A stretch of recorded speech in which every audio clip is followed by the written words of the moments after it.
Okay, तो अब हमने पढ़ना है नेक्स्ट फंडामेंटल फोर्स जो कि हमारे पास है वीक न्यूक्लियर फोर्सेस। ठीक है, कि वीक न्यूक्लियर फोर्सेस हमारे पास क्या होती हैं। तो ये वीक न्यूक्लियर फोर्सेस ये हमारे पास सिंपल न्यूक्लियर फोर्सेस होती हैं। ठीक है, अब ये जो एक स्ट्रॉन्ग न्यूक्लियर फोर्स होती है, एक होती है वीक न्यूक्लियर फोर्स। ठीक है, तो जो स्ट्रॉन्ग न्यूक्लियर फोर्स होती है वो तो न्यूक्लियस के विद इन लगती है, ये भी न्यूक्लियस के विद इन लगती है, लेकिन ऑपरेट होती है थोड़ी डिफरेंटली।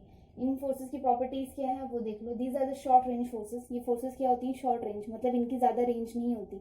जैसे ग्रेविटेशनल फोर्स की रेंज बहुत ज़्यादा थी, यूनिवर्स पे लग रही है, क्योंकि हम बात कर रहे हैं सिर्फ एटम के बारे में। ठीक है, ये मेरे पास एटम है, इसके बीच में क्या है, न्यूक्लियस है। ठीक है, एटम तो वैसे स्मॉलेस्ट पार्टिकल है इतना, और इसके जो सब एटॉमिक पार्टिकल्स हैं उनकी रेंज भी विद इन इतनी ही कि एटम्स की विद इन ही लग सकती है, उनकी रेंज भी वो क्या होती है, कम होती है as compare to the gravitation force. Next आता है स्ट्रॉन्गर देन ग्रेविटेशनल फोर्स। ये जो फोर्सेस होती हैं ग्रेविटेशनल फोर्सेस से ज़्यादा स्ट्रॉन्ग होती हैं।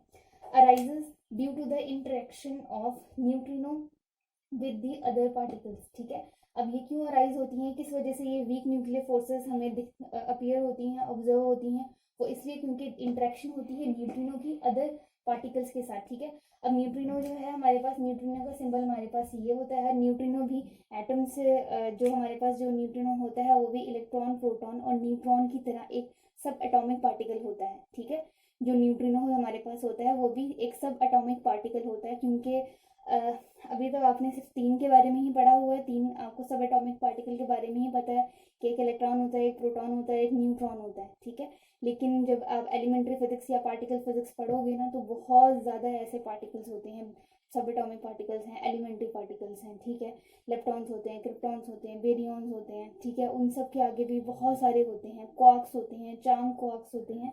तो उनमें से एक होता है न्यूट्रिनो, एक सब एटॉमिक पार्टिकल है। ये सिमिलर होता है इलेक्ट्रॉन के ही, इलेक्ट्रॉन के जैसे ही सिमिलर होता है इसकी प्रॉपर्टीज, बट इस पर कोई चार्ज नहीं होता, बहुत कम मास होता है, लेकिन चार्ज कोई नहीं होता। इलेक्ट्रॉन भी क्योंकि नेगेटिव चार्ज होता है, न्यूट्रिनो पे कोई चार्ज नहीं होता है। ठीक है, तो जो ये वाली फोर्सेस जो होते हैं वीक न्यूक्लियर फोर्सेस, ये न्यूट्रिनो की वजह से ऑब्जर्व होती हैं, ये न्यूट्रिनो की वजह से हमें अपीयर होती है कि न्यूट्रिनो की जब इंटरेक्शन होती है किसी दूसरे सब एटॉमिक पार्टिकल के साथ, दूसरे पार्टिकल्स के साथ जब ये इंटरेक्ट करता है, ठीक है, तब हमारे पास ये वाली फोर्सेस आती हैं। अब इंटरेक्शन कैसी भी हो सकती है, अट्रैक्टिव इंटरेक्शन भी होती है, रिपल्सिव इंटरेक्शन भी हो सकती है, किसी भी तरीके से वो उसके साथ इंटरेक्ट कर सकता है। नेक्स्ट आती है property appears only between the elementary particles of the short life such as beta decay. जब हमारे पास शॉर्ट डिके होता है, डिके मतलब जो हमारे पास जो पार्टिकल्स होते हैं, जैसे रेडियो एक्टिव एलिमेंट हो गया, ठीक है, या रेडियो एक्टिव न्यूक्लियस हो गया, वो डिके हो जाता है, मतलब टूट जाता है स्मॉलर फ्रेगमेंट्स में। ठीक है, स्मॉल स्मॉल हिस्सों में, छोटे छोटे हिस्सों में, उसको हम बोलते हैं डिके प्रोसेस होना। 10th क्लास तक शायद साइंस में हमने पढ़ा होगा, जो हमारे पास न्यूक्लियर चेन होती थी, ठीक है, फिशन होता था, फ्यूजन होता था। तो फिशन में आप देखते थे डिके होता था, छोटे छोटे पार्टिकल्स में डिवाइड हो जाता था एक बड़ा आपके पास जो सब एटॉम, जो आपके पास बड़ा पार्टिकल होता था।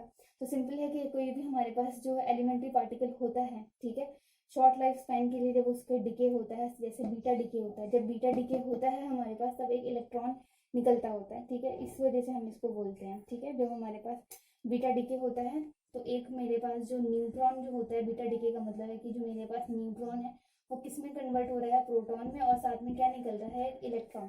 इसको हम क्या बोलते हैं, बीटा डिके। अब बीटा डिके भी आगे बहुत तरह के होते हैं, नेगेटिव बीटा डिके होता है, पॉजिटिव बीटा डिके होता है, बीटा न्यूट्रल होता है, वो सारी आगे फर्दर बहुत लंबी स्टडीज है। फिलहाल के लिए आपको यही याद रखना है कि बीटा डिके का मतलब क्या है कि जो न्यूट्रॉन होता है वो कन्वर्ट हो जाता है एक प्रोटॉन में, जब वो कन्वर्ट होता है प्रोटॉन में तो एक साथ में इलेक्ट्रॉन निकलता है। इस प्रोसेस को हम क्या बोलते हैं, बीटा डिके, और ये बहुत शॉर्ट लाइफ के लिए होता है, एग्जिस्ट करता है। तो इस तरह के जब डिके होते हैं तब जो फोर्सेस लग रही होती है उनको हम क्या बोलते हैं, वीक न्यूक्लियर फोर्सेस। नेक्स्ट आता है operates among some elementary particles like electron and neutrino. ठीक है, ये वाली फोर्सेस कुछ एलिमेंट्री पार्टिकल्स में लगती हैं, जैसे एग्जांपल के तौर पे इलेक्ट्रॉन में जो फोर्स लग रही है, न्यूट्रिनो पे जो फोर्स लग रही होती है, तो ये इन कुछ कुछ एलिमेंट्री पार्टिकल्स में हमारे पास लगती है। इस फोर्सेस को हम क्या बोलते हैं, वीक न्यूक्लियर फोर्स। ओके, तो नेक्स्ट अब हमने करना है स्ट्रॉन्ग न्यूक्लियर फोर्स। मैं इसे इरेज कर देती हूँ।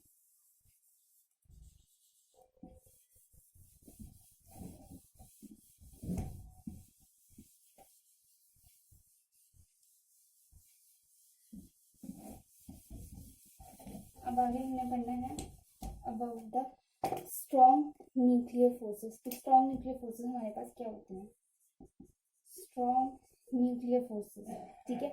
अब जो स्ट्रॉन्ग न्यूक्लियर फोर्सेस होती हैं ये फोर्स लगती हैं किसके बीच में, जैसे ये एटम है, ये मेरा न्यूक्लियस है और बाहर एटम के क्या होता है, इलेक्ट्रॉन रिवॉल्व कर रहे होते हैं। हमें इलेक्ट्रॉन को कंसर्न में नहीं लेना, जैसे हमने पीछे लिया था।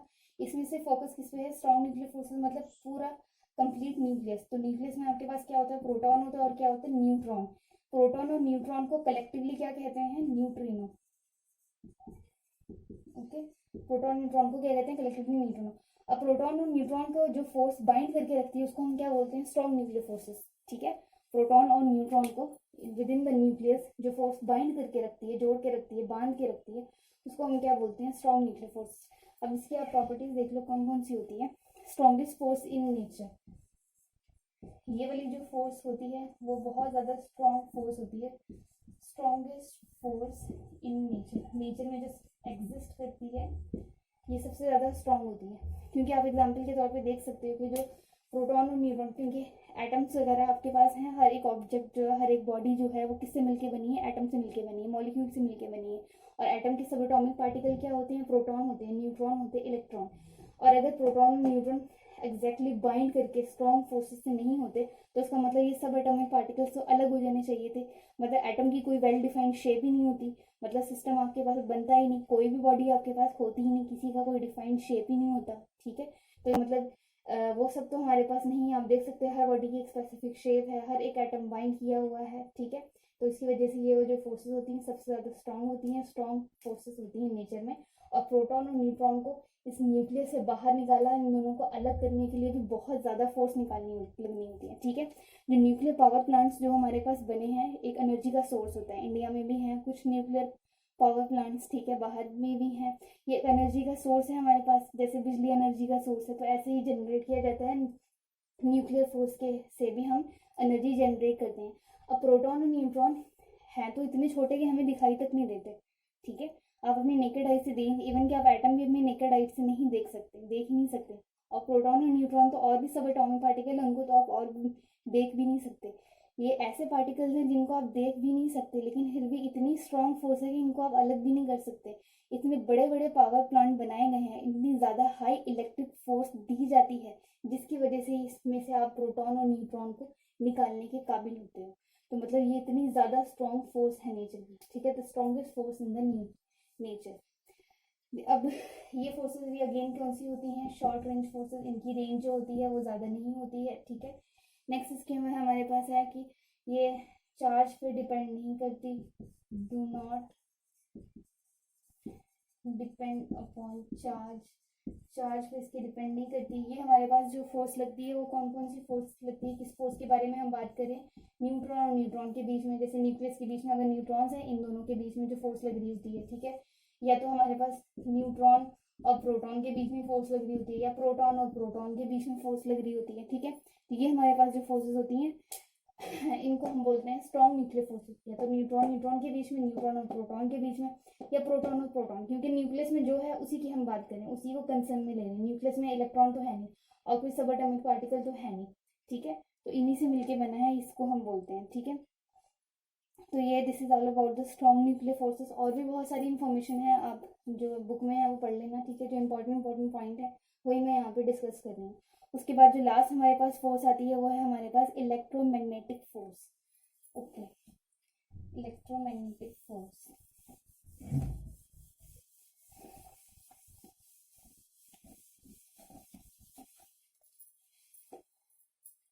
अब जो लास्ट फोर्स है हम उसके बारे में पढ़ेंगे, जो कि हमारे पास आती है इलेक्ट्रोमैग्नेटिक फोर्स। चौथी फोर्स है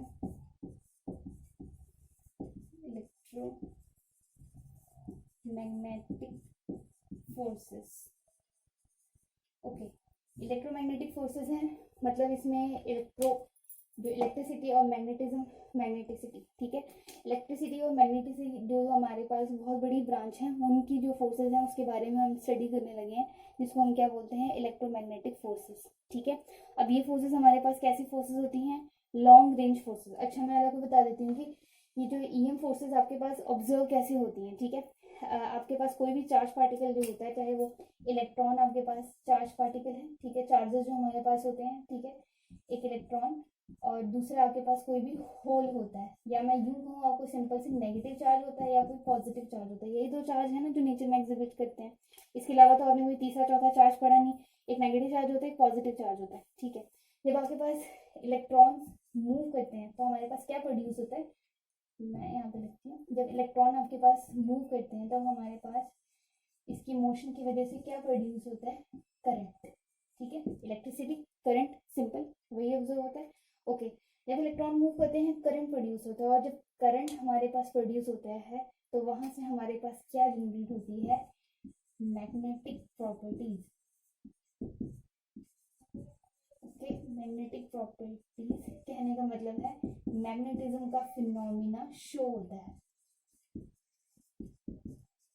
ओके, तो इसका मतलब ये है कि जब इलेक्ट्रॉन, सिंपल आपके पास कोई चार्ज पार्टिकल, चाहे इलेक्ट्रॉन हो चाहे आपके पास पॉजिटिव हो होल, मैं यहाँ पे प्रोटॉन की बात नहीं कर रही, प्रोटॉन पे पॉजिटिव चार्ज होता है, लेकिन प्रोटॉन के मूव करने से कोई भी आपके पास इलेक्ट्रिसिटी ऐसा फिनोमिना नहीं होता होल की वजह से। होल का मतलब ये होता है कि इलेक्ट्रॉन जब अपनी प्लेस छोड़ देता है तो वहां पे जो बचा हुआ चार्ज होता है जिसको हम क्या बोलते हैं, होल बोलते हैं।